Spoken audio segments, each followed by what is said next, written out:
Introduction से start करें. Consumer protection. A consumer said to be king of the free market economy. The earlier approach of convit emptor, which means let the buyer beware. अब ये क्या हो गया है? Let the seller beware. पहले क्या होता था? Let the buyer beware. अब क्या होता है? It is now changed to let the seller beware. However, with the growing competition and in an attempt to increase their sales and market share, manufacturers and service providers may be tempted to engage in unscrupulous, exploitative, unfair trade practices like defective and unsafe products, adulteration, false and misleading advertisement. तो पहले क्या होता था? Buyer को देखने को बोला जाता था कि आप देखो सेलर जो प्रोडक्ट आपको बेच रहा है वो ठीक है कि नहीं. लेकिन अब क्या है, सेलर को पॉइंट ऑफ व्यू अपना रखना है कि मैं जो सेल करूँगा ना वो करेक्ट होना चाहिए, क्योंकि कंज्यूमर के पास बहुत सारे राइट्स है ना. वो उन राइट्स को क्लेम करेगा तो उसके प्रोडक्ट का बहुत लॉस हो सकता है. फिर आगे इम्पोर्टेंस से पढ़ते हैं. From consumers' point of view, the importance of consumer protection from the consumer's point of view can be understood as the following. Consumer ignorance. In the light of widespread ignorance of consumer about their rights and relief available to them, it becomes necessary to educate them about the same so as to achieve consumer awareness. तो consumer की ignorance नहीं होनी चाहिए. अब हम क्या देख रहे हैं? Importance of what? Importance of consumer protection from the point of view of consumer. ठीक. अब पहले क्या है? पहले क्या होता था? कंज्यूमर इग्नोरेंस होती थी, कंज्यूमर इग्नोर कर देते थे. कोई भी उनको कुछ भी एडल्ट्रेशन मिलता था, कुछ भी मिलता था, इग्नोर कर देते थे. अब क्या होता है? कंज्यूमर क्या करते हैं? सुनो सुनो, कंज्यूमर करते क्या है? क्या हुआ? ये टॉपिक तो है ना, ये टॉपिक तो है. अगर कुछ एडल्ट्रेशन मिल जाता है तो क्या करते हैं? फ़ोटो क्लिक करके उसको ट्विटर पे डाल देते हैं, फिर रिप्लाई मिलता है कंपनी की तरफ से कि sorry sir, apologies from our side. ठीक है. तो अभी इग्नोरेंस कम हो गई है in the light of widespread. तो इसका फर्स्ट इंपॉर्टेंस क्या हुआ कंज्यूमर प्रोटेक्शन का? कंज्यूमर इग्नोरेंस नहीं है. अब in the light of widespread ignorance of the consumer about their rights and relief available to them, it becomes necessary. उनको educate करना इंपॉर्टेंट है कंज्यूमर को. Unorganized consumer. Consumer need to be organized in the form of consumer organization which would take care of their interest. Though in India we do not have consumer organization which are working on this direction, adequate protection is required to be given to the consumer till these organization become powerful enough to protect and promote the interest of the consumer. अभी क्या है? हमारे पास consumer organisations तो है. Consumer organise उसके बारे में हम पढ़ेंगे, लेकिन वो कंज्यूमर ऑर्गेनाइजेशन बहुत ज़्यादा नंबर पे नहीं है, बहुत कम नंबर पे है. तो वो क्या करती है? कंज्यूमर ऑर्गेनाइजेशन कस्टमर के इंटरेस्ट को प्रोटेक्ट करती है. तो अब यहाँ पर जो ऑर्गेनाइजेशन है उनको पावरफुल बनना चाहिए और प्रोटेक्ट और प्रमोट करना चाहिए इंटरेस्ट ऑफ कंज्यूमर को. तो अगर हमारे पास क्या होगा? कंज्यूमर प्रोटेक्शन एक्ट होगा, कंज्यूमर प्रोटेक्शन के राइट्स होंगे, तो ये अनऑर्गेनाइज्ड कंज्यूमर्स जो है वो नहीं रहेगा, कंज्यूमर ऑर्गेनाइज्ड हो जाएगा. वो ही हमारी इंपॉर्टेंस बनेगी किसकी? कंज्यूमर प्रोटेक्शन एक्ट की. Wide spread exploitation of consumer. Consumer might be exploited by unscrupulous, exploitative, unfair trade practices like defective and unsafe products, adulteration, false and misleading advertisement, hoarding, black marketing, etc. Consumer need protection against such malpractices of the seller. तो हमारे पास तीन importance क्या हो गई from the consumer point of view? Consumer ignorance, unorganise consumer, widespread exploitation of consumer. ये जितने भी है नेगेटिव पॉइंट्स है ना. इसमें से कोई भी 4-5 तो लर्न रखना वर्ड्स. ठीक है. तो ये सब नहीं होना चाहिए. इनसे सेव करेगा हमें consumer protection. From the point of view of business, long term interest of business. Enlightened businesses realize that it is in long term interest to satisfy their consumer. Satisfied consumer not only lead to repeat sale but also provide good feedback to prospective consumer and thus help in increasing the customer base of business. Thus, business firm should aim at long term profit maximization through consumer protection. तो अभी क्या होगा, अगर जैसे consumer protection के ये act बन गया, ठीक है, ऑर्गेनाइज्ड कंज्यूमर हो गए, तो क्या पानी, ये रहा पानी, तो अब क्या है, बिजनेस लॉन्ग टर्म इंटरेस्ट देखेगा। लॉन्ग टर्म इंटरेस्ट कैसे, अगर देखो कोई बिजनेस है, वो बहुत अच्छा प्रोडक्ट प्रोवाइड कर रहा है कंज्यूमर को और वो लॉन्ग टर्म के लिए वो वैसे ही प्रोडक्ट अपनी एक उन्होंने क्या बना के रखा है, एक वो बना दिया है, लिमिट बना दी है कि हम इससे नीचे तो हम अपनी क्वालिटी लेकर ही नहीं आएंगे, बहुत अच्छी क्वालिटी का प्रोडक्ट सेल कर रहे हैं, तो फिर यहाँ पर क्या होगा, कस्टमर सेटिस्फाइड होंगे, कस्टमर बार बार उसी कंपनी से प्रोडक्ट खरीदेंगे। तो ये एक इम्पोर्टेंस हो गई, बिजनेस की लॉन्ग टर्म इंटरेस्ट देखती है वो, है ना, क्वालिटी अच्छी प्रोवाइड करेंगे, एडल्ट्रेशन नहीं करेंगे, नेगेटिव ट्रेड प्रैक्टिसेस नहीं करेंगे, तो ये बिजनेस के लिए अच्छा हो जाएगा। उनको क्या मिलेंगे साथ में, सेटिस्फाइड कस्टमर मिलेंगे जो रिपीट सेल्स करेंगे। Business uses society's resources, business uses society's resources, business organization use resources which belong to society, thus have a responsibility of to supply such product and render such services which are in public interest and would not impair public confidence in them। तो अब यहाँ पर हमारा business जो जितने भी business होते हैं वो कौन से रिसोर्सेज यूज़ करते हैं, सोसाइटी से ही यूज़ करते हैं रिसोर्सेज सारे के सारे, वाटर, जितने भी रिसोर्सेज, लेबर वो लेकर के आते हैं, सारे रिसोर्सेज वो सोसाइटी से यूज़ करते हैं। तो अब वो सोसाइटी के रिसोर्सेज यूज़ कर रहे हैं तो उनकी रिस्पॉन्सिबिलिटी बनती है कि वो अच्छे प्रोडक्ट बनाएं, अच्छी सर्विसेज दे, पब्लिक इंटरेस्ट में services they. Social responsibility, a business has social responsibilities towards various groups. Business organizations make money by selling goods and providing services to consumer. Thus, consumer form an important group among the many stakeholders of business. And like other stakeholders, their interest has to be well taken care of. Stakeholders क्या होते हैं? नहीं, सिर्फ share holders नहीं होते हैं, ये मैंने बताया है। स्टेक होल्डर्स क्या होते हैं, सोचो। सिर्फ देखो, अब इसके अंदर शेयर होल्डर्स आते हैं, लेकिन सिर्फ शेयर होल्डर स्टेक होल्डर नहीं होते।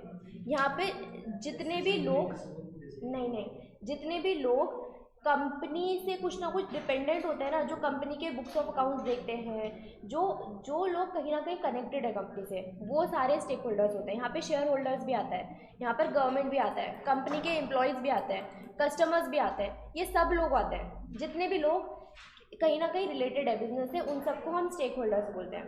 तो अब क्या है, कंज्यूमर भी एक स्टेक होल्डर है, consumer is also a stakeholder of the business. तो अब कंज्यूमर एक one of the stakeholder है, तो उनका इंटरेस्ट को टेक केयर करना किसका काम है, बिजनेस का काम है, ठीक है।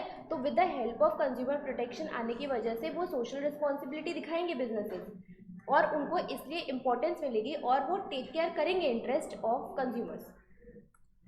Moral justification, it is a moral duty of any business to take care consumer interest and avoid any form of exploitation.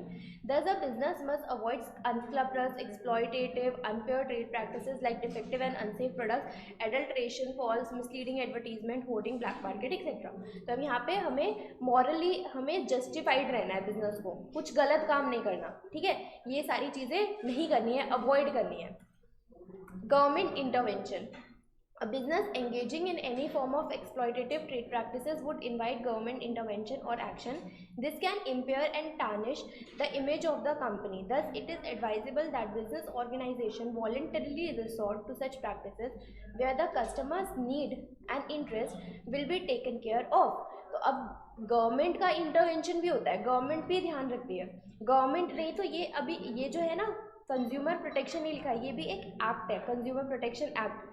तो गवर्नमेंट ने वो एक्ट बनाया ना, गवर्नमेंट भी ध्यान रखती है, गवर्नमेंट भी एक इमेज बनाना चाहती है।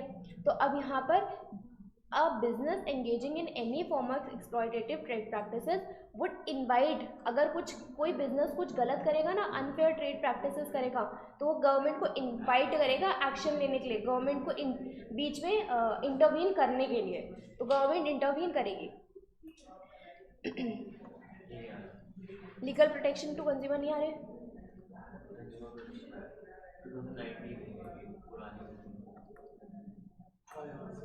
कंज्यूमर प्रोटेक्शन एक्ट 2019 है। अच्छा,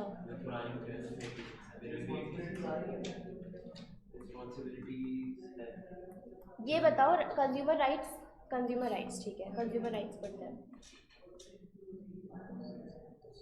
ये मैं अलग से बुक से पढ़ा दूंगी या तो, ठीक है। 2019 इतनी क्या जल्दी है, इसकी बुक में होगा ना जसकरण, या फिर तन्मय की बुक में होगा। अभी अभी इसमें से तो कर लो पहले। क्या? हाँ, मैंने बोला तो था वो पिछली क्लास में कि एक बार रीड कर लेना, डाउट वगैरह पूछ लेना। टॉपिक ही नहीं पता, सेबी लास्ट का टॉपिक था, सेबी जिसमें फंक्शंस ऑफ सेबी के बारे में वो है। Consumer rights, consumer protection act provides 6 right of consumer. तो पहला क्या है?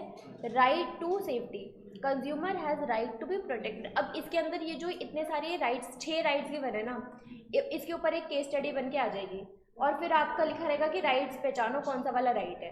तो अब इसे हमें, the consumer has right to be protected against goods and services which are hazardous to life and health. अगर कोई ऐसे गुड की बात कर रहे हैं कि गुड लेकर के आए जो कि एक्सपायर्ड था, या फिर ये भी बंद हो गया, नहीं ये तो चल रहा है।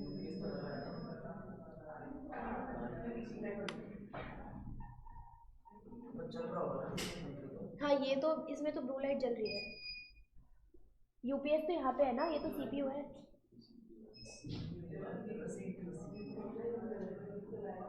मुझे नहीं पता, उधर है ना यूपीएस। आपका सीपीयू ये ऑन है सब, ये तो नहीं बंद हुआ ना? नहीं, ये चल गया वापस। इसको चलने के टाइम लगेगा। ठीक है, ठीक है ना? या तो आप रिकॉर्डिंग रोकिए इसको बीच में, या कैसे करना चाहेंगे?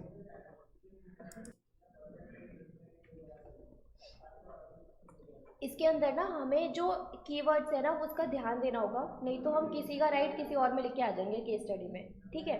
तो अब पहले में क्या है, ऐसे ये राइट टू सेफ्टी ऐसे गुड्स एंड सर्विसेज से हमें सेफ्टी देता है जो हमारी लाइफ के लिए और हेल्थ के लिए हजार्डियस है ना। कोई एक्सपायर्ड गुड हो गया, या फिर कोई ऐसे कुछ फ़ोन खरीद के लाए वो ब्लास्ट हो गया, मतलब ऐसा कुछ कि नहीं होना चाहिए जो हमारी हेल्थ और लाइफ के लिए हजार्डियस हो। For instance, electrical appliances which are manufactured with substandard products or do not conform to the safety norms might cause serious injury. Thus, consumers are educated that they should use electrical appliances जिस पे ISI mark हो, ठीक। तो अब right to safety क्या बोलता है? Safety उन गुड्स के अगेंस्ट जो हजार्डियस है for our life and health. Next है right to be inform, the consumer has right to have complete information about the product he intends to buy, including the ingredients, date of manufacturing, price, quantity, directions for use etcetera. It is because this reason that a legal framework in India requires the manufacturer to provide such information on the package and label of the product. Right to be informed क्या बोलता है कि consumer के पास सारी information होनी चाहिए। जैसे कि हमने उसमें पढ़ा था ना, पैकेजिंग में लेबलिंग होती है, तो लेबलिंग का मतलब क्या होता है? एक तो पैकेजिंग होती है नॉर्मल, पैकेट बनाना उसको सेव करने के लिए और ट्रांसपोर्ट इजी करने के लिए, लेकिन दूसरा होता है लेबलिंग। लेबलिंग क्या होता है? उसके ऊपर सारे इंग्रेडिएंट्स लिख लेना, सारे मार्क्स होने चाहिए, डायरेक्शंस टू यूज़ होना चाहिए, वो सब। तो राइट टू इन्फॉर्म क्या बताता है कि कंज्यूमर के पास राइट है for complete information of the product. Right to choose, consumer has freedom to choose from a variety of products at competitive prices. This implies that marketers should offer a wide variety of products in terms of quality, brand, prices, size, etc. and allow consumer to make choice from among these. Right to choice क्या हो जाएगा? Right to choose कि जितने भी products है consumer अपनी मर्जी से कोई भी प्रोडक्ट खरीद सकता है। No one can force that consumer to buy कि उन्हीं का प्रोडक्ट खरीदना है, ठीक है। तो कंज्यूमर के पास क्या है कि डिफरेंट वैरायटी ऑफ प्रोडक्ट्स है, ब्रांड है, क्वालिटी है, और consumer are allowed to make the choice as per them. Right to be heard, consumer has right to file a complaint and to be heard in case of dissatisfaction with good or a service. It is because of this reason that many enlightened business firms have set up their own consumer service and grievances cell. Many consumer organizations are also working towards this direction, helping consumer in redressal of their grievances.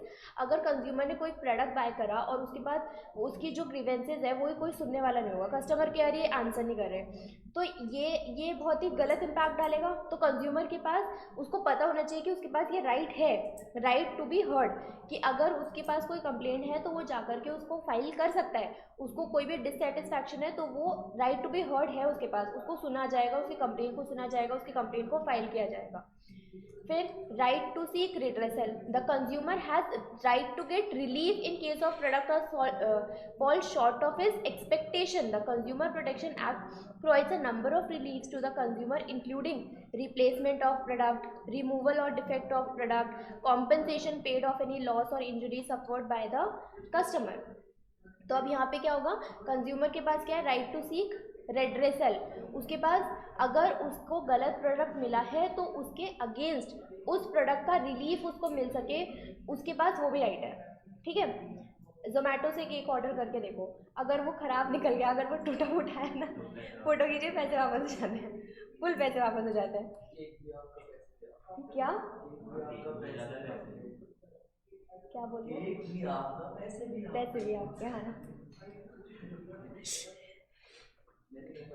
लेकिन अब तो उनके terms and conditions और थोड़ी strict हो रही है, क्योंकि ऐसे बहुत गलत कर रहे हैं. कंज्यूमर अपनी साइड से अपने राइट्स को ओवर यूज़ कर रहे हैं और कंपनी के साथ गलत कर रहे हैं, बेचारों के साथ, जो कि नहीं करना चाहिए. Right to consumer education. The consumer has a right. अब थोड़े टाइम के बाद प्रोड्यूसर के राइट्स वाला चैप्टर भी आने वाला है. Right to consumer education. The consumer has right to acquire knowledge and to be well informed consumer throughout the life. He should be aware about his right and relief available to them in case of his product or service fall short of his expectation. Many consumer organizations and some enlightened business are taking an active part in educating consumers in this respect. तो अब यहाँ पर क्या है, last, right to consumer education. Consumer के पास education, consumer को पता होना चाहिए उसके राइट्स के बारे में, उसको पूरी नॉलेज होनी चाहिए, उसको ये पता होना चाहिए कि उसके पास इतने सारे राइट्स हैं जिनको वो एक्शन में ला सकता है. ठीक.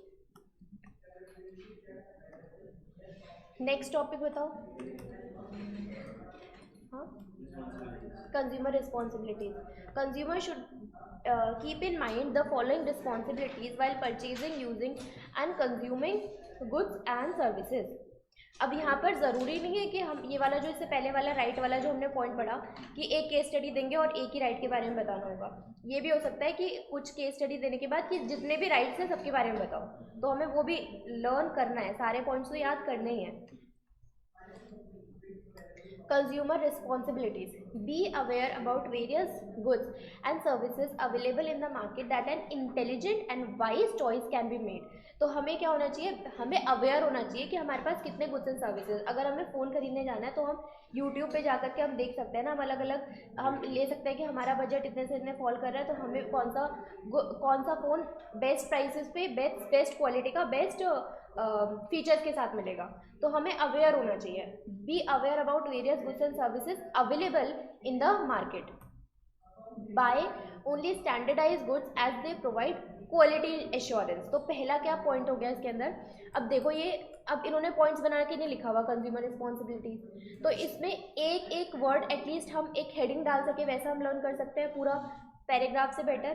तो यहाँ पर पहला क्या हो गया, B aware about various services available. ठीक है. दूसरा क्या है, बाय ओनली स्टैंडर्डाइज गुड्स. तो यहाँ पर सिर्फ ये लिखते हैं क्वालिटी एश्योरेंस होना चाहिए हमारे पास. हम वही गुड्स खरीदेंगे जिसके ऊपर क्वालिटी मार्क्स होंगे, like ISI mark on electronic goods, FPO mark on food products, hall mark on jewellery. आपको ये भी याद होना चाहिए कि ISI मार्क होता है इलेक्ट्रॉनिक गुड्स पे, FPO मार्क होता है फूड प्रोडक्ट्स पे और हॉल मार्क होता है ज्वेलरी पे. ठीक.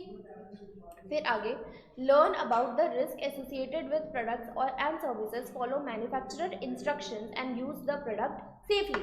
और क्या है, कंज्यूमर की क्या रिस्पॉन्सिबिलिटी बनती है कि कंज्यूमर वो प्रोडक्ट इंस्ट्रक्शंस को पढ़ने के बाद वो यूज़ करे और सेफली यूज़ करे. फिर fourth, read label carefully so as to have information about prices, net weight, manufacturing and expiry date etc. Consumer की भी तो रिस्पॉन्सिबिलिटी बनती है ना कि अगर वो मेडिसिन लेकर के आ रहा है तो उस पर एक्सपायरी डेट चेक कर ले, है ना। तो ये भी रिस्पॉन्सिबिलिटी है कि उसका प्राइजेस, उसका लेबल पढ़ ले एक बार, उसके ऊपर देख ले कि क्या क्या लिखा है। Assert yourself to ensure that you get a fair deal. Be honest in your dealings. Choose only legal goods and services and discourage unscrupulous practices like black marketing, hoarding, etc. Black marketing जैसे आपने पढ़ा होगा, economics में पढ़ा होगा black marketing का concept. उसके अंदर क्या, जैसे कि कुछ प्रोडक्ट्स होते हैं ना जो कि कम प्राइजेस पे मिलते हैं, लेकिन कुछ सेलर क्या करते हैं उसको ज़्यादा प्राइजेस पे करके और फिर सेल कर देते हैं टू अर्न मोर प्रॉफिट। तो फिर वो चीज़ नहीं होनी चाहिए और कंज्यूमर को उस चीज़ से बचना चाहिए, क्योंकि अगर ब्लैक मार्केटिंग होगी तो फिर वो डिमांड एंड सप्लाई के ऊपर नहीं चलेगा, वो फिर एक्स्ट्रा प्राइजेस चार्ज करेंगे जो कि हमारा इक्विलिब्रियम के अकॉर्डिंग प्राइस बन रहा है उससे ज़्यादा प्राइजेस चार्ज करेंगे। Ask for a cash memo, हमें एक बिल के लिए पूछना चाहिए। This would serve as a proof of purchase made. File a complaint in an appropriate consumer forum in case of a shortcoming in the quality of goods purchased or services availed. Do not fail to take action even when the amount involved is small. कई बार होता है ना कि सिर्फ 1000 रुपये 2000 रुपये तो बोलते हैं चलो छोड़ दो रहने दो, लेकिन ऐसा नहीं करना चाहिए।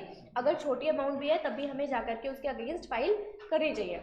Form consumer societies which would play an active part in educating consumers and safeguarding their interest. तो हम क्या होने चाहिए, कंज्यूमर सोसाइटीज़ बननी चाहिए जो कि कंज्यूमर को उनके राइट्स के बारे में बताए, एजुकेट करें और उनके इंटरेस्ट को सेफ गार्ड करें। Respect the environment, avoid waste, littering and contributing to pollution. Consumer का ये भी रिस्पॉन्सिबिलिटी बनती है कि चलते चलते हमें कूड़ा कहीं भी नहीं फेंकना चाहिए, डस्टबिन में ही फेंकना चाहिए, एनवायरनमेंट की भी रिस्पेक्ट करनी चाहिए, वेस्ट नहीं फैलाना चाहिए।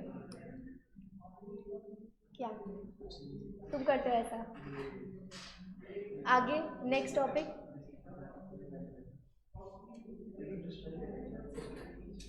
क्या फेंका? नेक्स्ट टॉपिक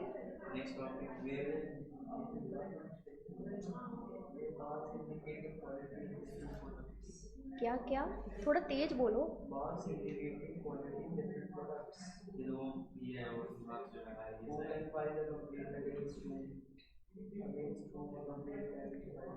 इस वाले पीडीएफ में कहाँ है वो?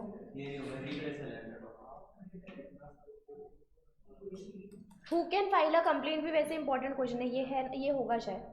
Who can file a complaint बताओ।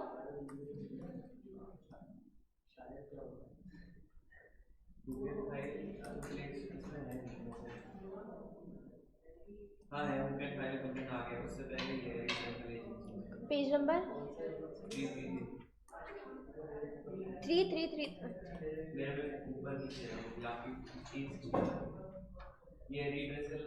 ये वाला टॉपिक इससे पढ़ा दो।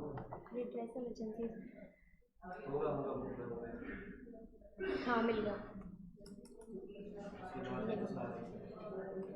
इसके बाद बचे थोड़ा सा ही जाते हैं।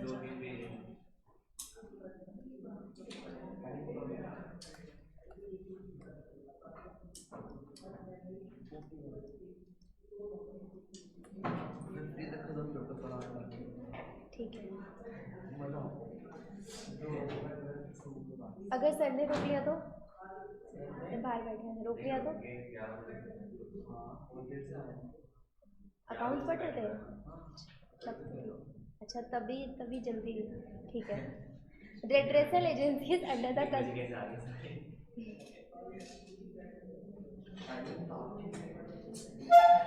तुम्हारी तबीयत ठीक है? नहीं, ऐसा लग रहा है तुम्हें बॉडी पेन हो रहा है क्या? फुटबॉल खेल लिया, क्रिकेट खेल लिया, कुछ कर भी।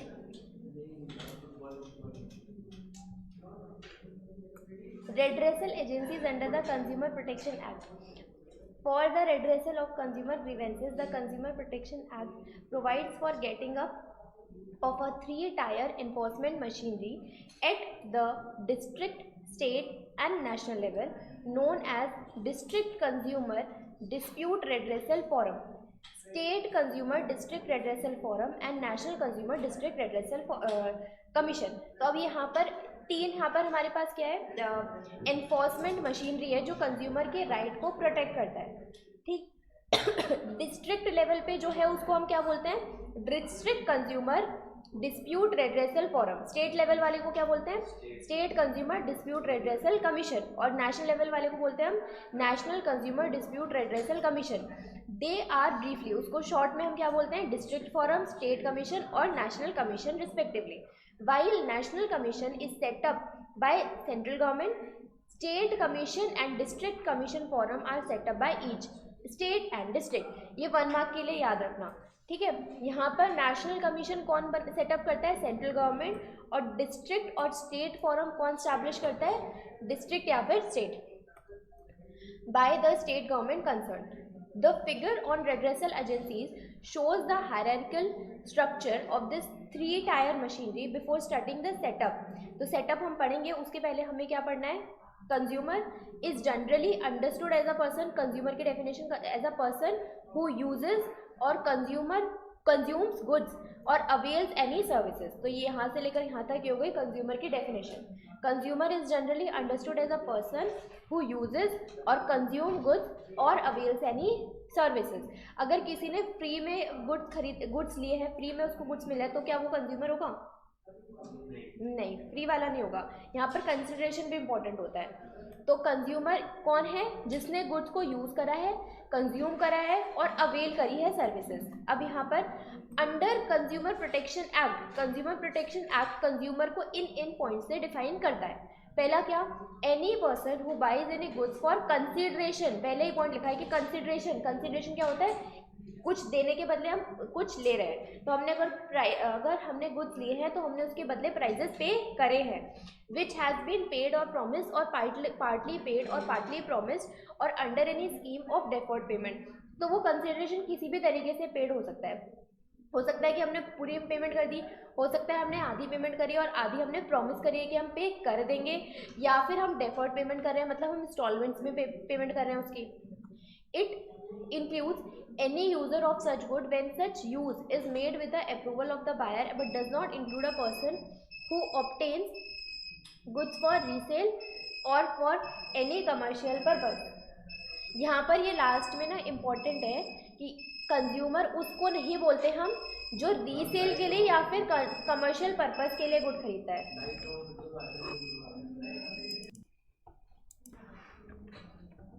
तो यहाँ पर क्या है, कंज्यूमर हम उसको नहीं बोलते जिसने रीसेल करने के लिए गुड खरीदा हो या फिर कमर्शियल पर्पस के लिए खरीदा हो। ये भी केस स्टडी के लिए इंपॉर्टेंट बात है, बहुत कहीं कंफ्यूज मत हो जाना, ठीक है। तो कंज्यूमर कौन है, जिसने कंसिडरेशन पे करी है और उसने वो गुड रीसेल के लिए या फिर कमर्शियल पर्पस के लिए गुड नहीं लिया है। फिर डी क्या है, एनी पर्सन हु हायर्स और avails any of the services for consideration which has been paid or promised or partly paid or promised or under any system of deferred payment. It includes any beneficiary of services when such services are availed of an approval of the person concerned but does not include a person who avails such services for any commercial purpose। अब यहाँ पर जो पहला point लिखा था वो किसके लिए लिखा था, गुड के लिए लिखा था। जो सेकंड पॉइंट लिखा है वो सेम बात किसके लिए लिखी है, सर्विसेज के लिए लिखी है। तो मतलब गुड्स हो या सर्विसेज हो, वो कौन है जिसने कंसिडरेशन पे करा है, गुड्स हो या सर्विसेज हो, कंज्यूमर वो नहीं है जिसने वो सर्विसेज कमर्शियल पर्पस के लिए ली है। Who can file a complaint, ये 5 पॉइंट तो एज इट इज पूरे ऐसे रटे होने चाहिए। Who can file a complaint, देखो ऑब्वियसली कंज्यूमर खुद से कर सकता है, ठीक है। और क्या एक से ज़्यादा कस्टमर साथ में मिलकर कंप्लेंट कर सकते हैं, कर सकते हैं, ठीक है। 4th पॉइंट में वो लिखा है। फिर क्या उसका लीगल हायर कर सकता है ऑब्वियसली। फिर यहाँ पर गवर्नमेंट खुद से भी कर सकती है, और जो हमने कंज्यूमर्स एसोसिएशन बनाया वो तो बनाई इसके लिए, रजिस्टर ही इसके लिए करें ताकि वो उनके कंप्लेंट्स को देख सके। तो who can file a complaint, any consumer, consumer association, government, 1 और मोर कंज्यूमर और लीगल हायर, ठीक। अब अब हमें क्या पढ़ने हैं, ये 3 फॉरम पढ़ने हैं। कौन कौन से? एक है डिस्ट्रिक्ट फॉरम, डिस्ट्रिक्ट फॉरम के बाद है स्टेट कमीशन, स्टेट कमीशन के बाद है नेशनल कमीशन। इन तीनों में डिफरेंस क्या है वो भी हमें पता होना चाहिए। इसके बाद रिलीफ अवेलेबल भी है।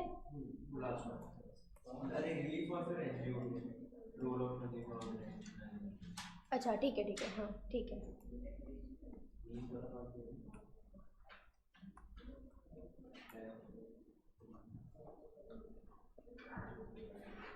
अच्छा पहले ये तो कंप्लीट कर लो फिर देख लेना। District forum, the district forum consist of a president and 2 other members, one of whom should be a women. तो आपको इसमें ये ध्यान रखना है कि डिस्ट्रिक्ट फॉरम में कौन कौन आता है।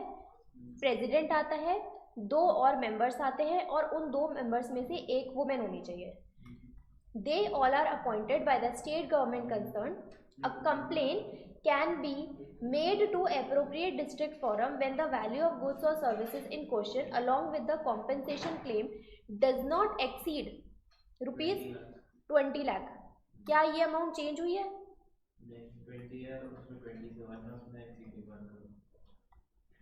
बुक पुरानी है ना, चेंज तो नहीं हुई ना ये वाली लिमिट? अपनी बुक में चेक करो, एक बार चेक कर लो बस, रिवाइज। ठीक है हाँ। डिस्ट्रिक्ट फॉरम में up to 20 lakh, does not exceed 20 lakh. 20 lakh तक के कंप्लेंट्स कहाँ पे देखेंगे हम? डिस्ट्रिक्ट फॉरम में।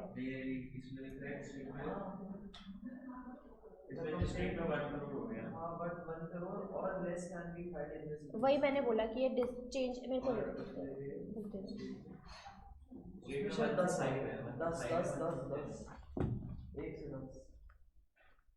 बैठ जाओ बैठ जाओ, इसमें चेंज कर देती हूँ ना।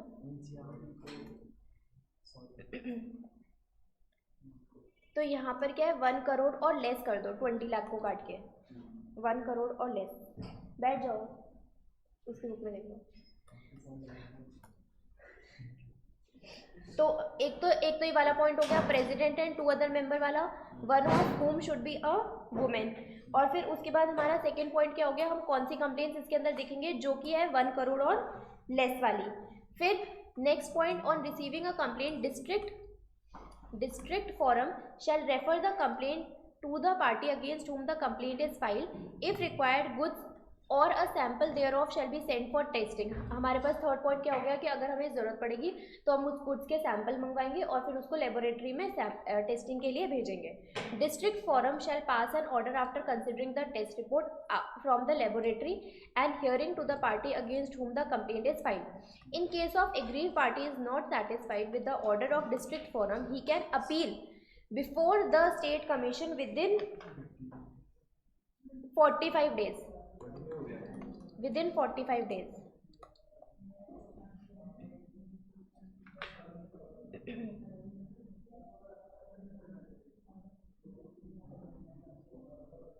एक और पॉइंट ऐड कर लो इसमें, एक और पॉइंट आप लिख लेना अपनी बुक में, इसमें ऐड कर लो।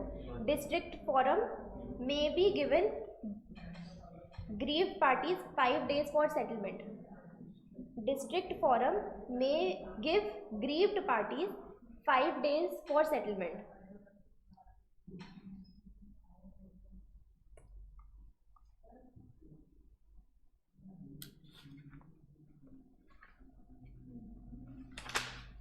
Next, state commission. Each state commission consists of a president and not less than 2 other members, one of whom should be a woman। अभी यहाँ पर जो यहाँ पे 2 लिखा है, 2 को काट के 4 कर दो।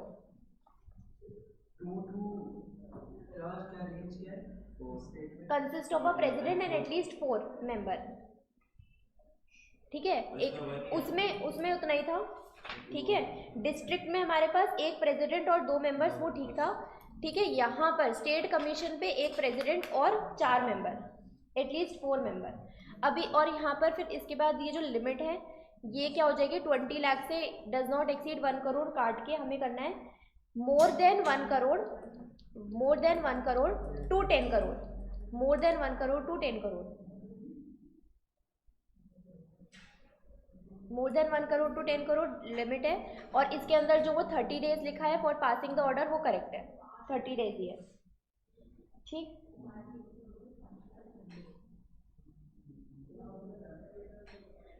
और इसके अंदर भी वो जो लेबोरेटरी वाला कॉन्सेप्ट था वो इसके अंदर भी है, सैंपल मंगवा करके लेबोरेटरी में टेस्ट करके फिर उसके बाद उसको हम टेस्ट रिपोर्ट मंगवाएंगे, फिर उसके बेसिस पे हम उसको सॉल्यूशन बताएंगे। ठीक है, ये हो गया।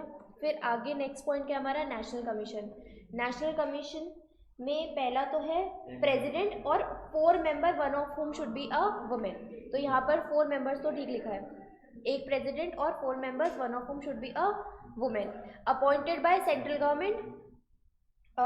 फिर उसके बाद कंप्लेंट होनी चाहिए यहाँ पर हमारी exceed 10 crore, exceed 10 crore, exceed 10 crore. फिर उसके बाद on receiving the complaint the national commission inform the party against whom complaint is filed and send the goods for testing for judgement. ठीक है, टेस्टिंग वाला पॉइंट वही है। फिर उसके बाद if aggrieved party is not satisfied, तो उसके लिए हमारे पास कितने डेज है, डेज नहीं गिवन, यहाँ पर नहीं लिखे गए, तो लास्ट में आप ये वाला पॉइंट भी एड ऑन कर लो यहाँ पे। ठीक है, if aggrieved party is not satisfied with judgement, if aggrieved party is not satisfied with judgment, तो वो कहाँ पर जा सकती है, सुप्रीम कोर्ट के पास जा सकती है। तो with judgment then they can file complaint in Supreme Court within 30 days, they can file complaint in Supreme Court within 30 days।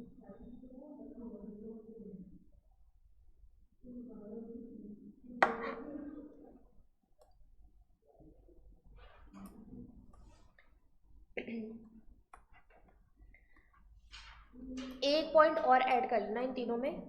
पहला तो डिस्ट्रिक्ट फोरम के अंदर प्रेसिडेंट, यहाँ पर जो प्रेसिडेंट की बात की गई है वो प्रेसिडेंट कौन हो सकता है, तो डिस्ट्रिक्ट फोरम में प्रेसिडेंट कौन हो सकता है, अ वर्किंग और रिटायर्ड जज of district court, a working और रिटायर्ड जज of district court, a working और रिटायर्ड जज ऑफ डिस्ट्रिक्ट कोर्ट। और उसके बाद स्टेट कमीशन में अ वर्किंग और रिटायर्ड जज of high court, a working और रिटायर्ड जज ऑफ हाई कोर्ट। और लास्ट नेशनल कमीशन में वर्किंग और रिटायर्ड जज ऑफ सुप्रीम कोर्ट।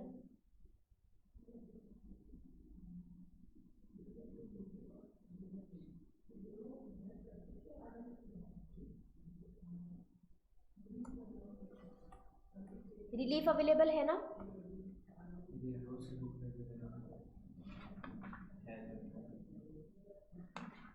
नहीं है। फिर लास्ट वाला टॉपिक है एनजीओ वाला। हाँ,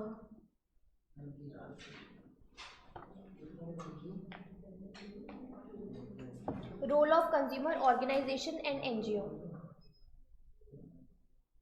क्या हुआ, इतनी जल्दी, इतनी जल्दी, अभी क्लास हुई नहीं, रैपिडो पहले।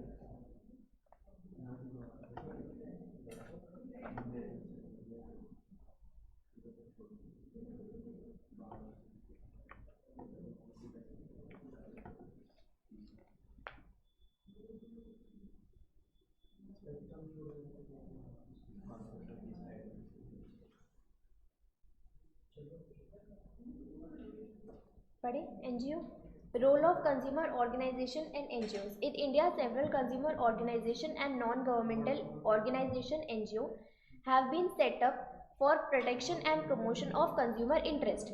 तो अब यहाँ पर एनजीओ कैसे क्यों सेटअप किए जाते हैं, कीवर्ड क्या है, protection and promotion of consumer interest. फिर उसके बाद non governmental organisation are NPO which aim at promoting the welfare of people. Second point, for the welfare of people. They have a constitution of their own and are free from government interference. तो अब यहाँ पर उनका खुद का constitution होता है, NGO का खुद का, गवर्नमेंट इंटरफेयर नहीं करती। Consumer organisation and NGO perform several function for protection and promotion of interest of the consumer. These include educating general public about consumer rights, ये वही वाला पॉइंट हो गया जो हमने कंज्यूमर रिस्पॉन्सिबिलिटी में पढ़ा था। पहला पॉइंट, यहाँ पर कंज्यूमर के राइट के बारे में उनको एजुकेट करना होता है।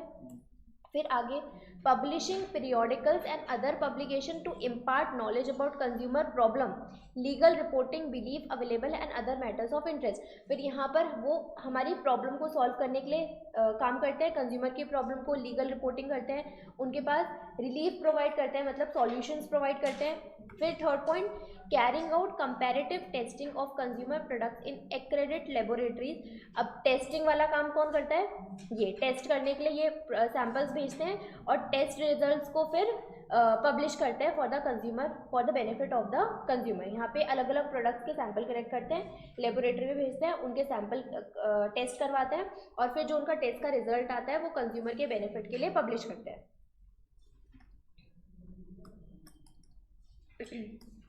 Encouraging consumer to strongly protest and take action against unscrupulous, exploitative and unfair trade practices of seller। तो कंज्यूमर को क्या encourage करते हैं, उनको लड़ना चाहिए अपने राइट्स के लिए, प्रोटेस्ट करनी चाहिए उनको, ये जो गलत अनफेयर ट्रेड प्रैक्टिसेस है इनके अगेंस्ट बोलना चाहिए। फिर आगे providing legal assistance to consumer by way of providing aid, legal advice etcetera in seeking legal remedy. यहाँ पर वो लीगल असिस्टेंस प्रोवाइड करते हैं, मतलब लीगल हेल्प प्रोवाइड करते हैं कंज्यूमर के लिए, लीगल एडवाइस प्रोवाइड करते हैं ताकि उनको लीगल रेमेडी मिल पाए।